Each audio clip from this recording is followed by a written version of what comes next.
Hello YouTube, it's Ryan here with Hobbies of Man once again, and today we are doing our monthly ramble video for the month of April. Today we're going to be looking at what you, as a manga fan, need to think about when you're going to recommend a manga to a beginner. Now that last part there at the end of the sentence is very important. It has to do with recommending to beginners, not recommending to your buddy who's already read manga before, not recommending to someone that watched anime as a kid, someone that is completely new to the genre now, or to the medium, honestly.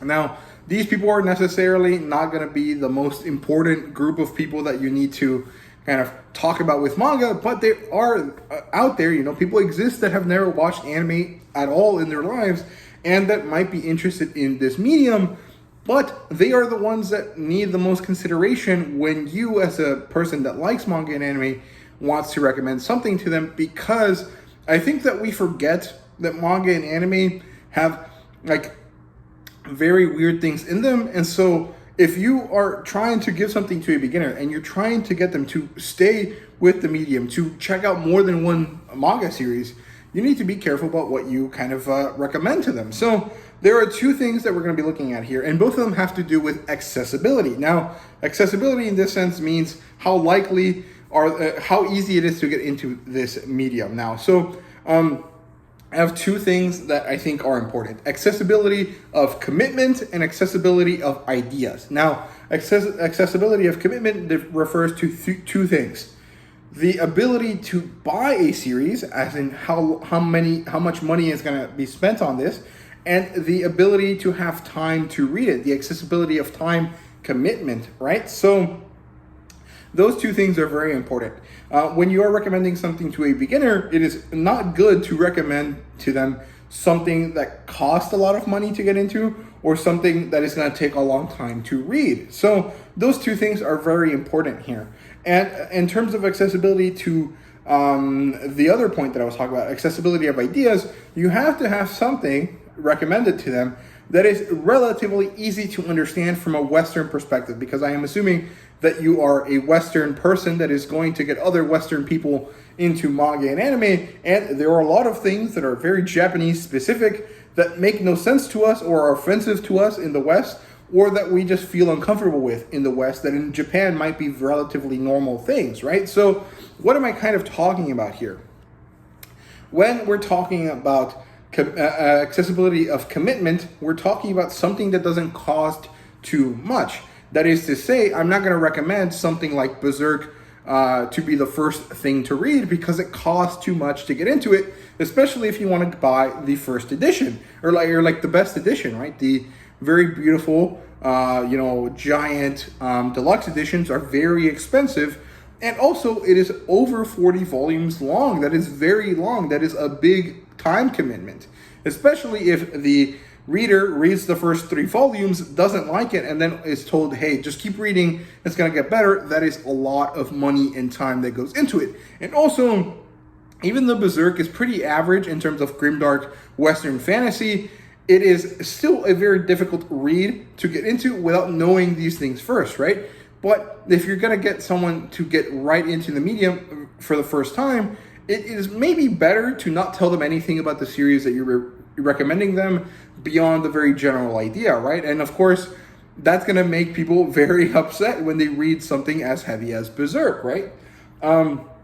So there you go. Now, there's a few other things that I think are very important, like some other manga that I think you shouldn't recommend when it comes to accessibility of commitment, and those are the big 3. Now, all of you are going to say, but man, I got into manga and anime with the big 3. What the heck? It's obviously a good one to get into. No, because when you got into the big 3, if you're, 15 and older, you got into them as a kid when it was like normal to sit in front of the television and watch things as they came out week to week over a long period of time.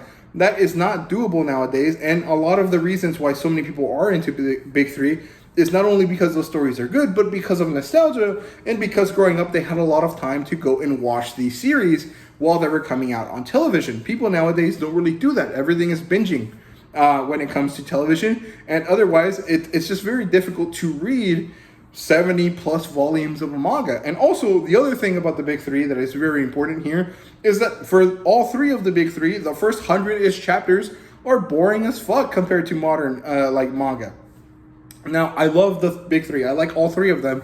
But the intern of the Shinigami arc from Bleach, or like the first part of Soul Society, is boring. It's like a very basic Monster of the Week type story. The first 100 chapters of Naruto, right before the tournament arc of the tuning exams, is relatively boring as well. It has like these moments of up and down. And if you go back and read it as someone that has already watched Naruto before, it has a lot more meaning and it's a lot better. But the first time around, I think it's relatively boring. And let's be honest here, East Blue is not the best part of One Piece. East Blue is actually probably some of the worst parts of One Piece. You know, Syrup Village is bad. The whole section with Buggy is pretty boring. The early beginnings of One Piece are pretty bad as well. It doesn't really get good until Baratie and Arlong Park. So you can't recommend something like that that's going to take 100 chapters to get good over 12 volumes to someone that is just starting out with the medium, right? So you got to recommend something shorter or something that moves at a quicker pace. Modern shonen are much better at that than the big three, and also are significantly more accessible in terms of money because they're easier to collect since there's less volumes. Now let's look at accessibility of ideas. There's a lot of weird things in Japanese media that we don't really understand, that we have very big opinions on. You know, there's lollies, there's honestly, lollies are probably the biggest one, but there's things like rental girlfriends, there's things like you know, very weird Japanese humor that most of us don't really understand, but we kind of go along with. And so it's very important to kind of get away from these kind of things when you're recommending something to people. You know, emotos, people that are in love with their siblings, are very weird. And a lot of these types of things are very odd for Westerners. So you should probably try to stay away from them. So don't recommend Rent a Girlfriend. Don't recommend Orehime. Don't recommend, right? Is that Oreimo? Sorry, that's the correct one. And there's a lot of weird ecchi stuff as well. So, you know, maybe don't recommend some of that stuff. Like Prison School, I don't think that's a good beginner manga series at all. So be aware of these things when you're talking about manga to recommend to someone. So I don't really want to make this a recommendation video for beginners because that's not really the goal here. The goal is more to get people that are already into manga thinking about these things before they recommend manga to someone that is completely new, right? But I think it is important, I guess, to kind of give some options. So All You Need Is Kill is a very good beginner manga because it's cheap. It's $20 for 2 volumes. It's a full completed series. And the story is actually pretty good and is pretty accessible for Western audiences because, one, there was a Western movie of this with Tom Cruise, and two, because it has a very kind of general sci-fi elements that are very common in most sci-fi TV shows and movies that have been coming out in the last 30 years in the US, right? There's always at least one time travel episode in TV shows that have to do with science fiction. There's a bunch of science fiction movies that have to do with time travel and resetting the clock one day back. So I think All You Need Is Kill is a very good entry manga. Of course, there's a few isekai type manga that are pretty good to get into as well. Most of them are also light novels, so I would rather recommend the light novel than the isekai manga, but you know, there is stuff like that that you can recommend. All of it is pretty easy and accessible, and some of it might be weird. Like, you wouldn't recommend How Not to Summon a Demon Lord as their first manga, and maybe Danmachi, even though it is pretty accessible, is a pretty bad one to recommend as well because the title is so bad, right? Is it okay to pick up Girls in a Dungeon is a very weird title, right? So I don't recommend that one either. Shield Hero is not a go. That one is a bad isekai to recommend to beginners. Goblin Slayer is a pretty good fantasy series, but it's not good to recommend to beginners. So All You Need Is Kill is a pretty good one to recommend to beginners. Things about superheroes are also pretty good to recommend to beginners. I personally think that One Punch Man, even though it's probably good, is not enjoyable if you don't understand a lot of shonen tropes. So maybe One Punch Man isn't the best one to start with, but Tiger and Bunny and maybe My Hero Academia are significantly better to recommend as beginner manga because, one, they have superheroes, and superheroes are very much in the cultural zeitgeist of the West overall, but specifically in the last 20 years because of the MCU and the DCEU and the Nolan Batman films and all of this stuff. Now, My Hero Academia, you can actually recommend Vigilantes instead, and Vigilantes, even though it's a prequel, It is actually a little bit more accessible than My Hero Academia, the normal one, and it has a more kind of like traditional superhero story where this guy that has powers but doesn't know how to use them learns to use them and then learns to become a powerful superhero.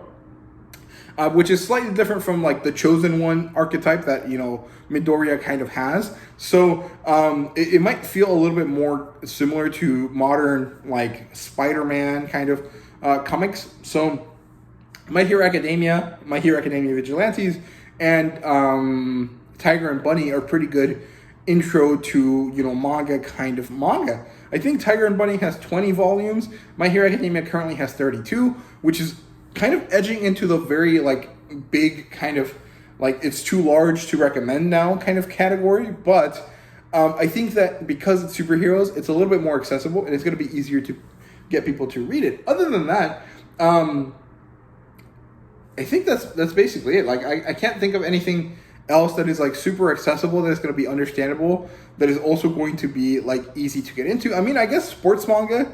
But I think sports manga is a weird genre for Americans, the same way slice of life is. It's like odd, right? Like most slice of life in the US are like sitcoms. That's not really the same as like high school rom-com slice of lives that are most common in Japanese media. And sport manga is kind of weird because mostly sports enjoyment, you know, sports media is actually about real sports in the US or kind of sports movies. I don't remember a sports series that was like in and of itself from the US. So I don't know. It really depends on your personal preferences at the end of the day. And also depends on the person that you're trying to recommend things to. But just remember to keep in mind those two kind of big important aspects there. The accessibility of commitment and the accessibility of ideas that are very important when you're trying to recommend manga to beginners in the medium. So there you go. That's it for me. I hope you guys enjoyed the video. If you did, please leave a like, subscribe, and comment down below. Let me know what you thought. And thank you guys very much for watching. See you guys later.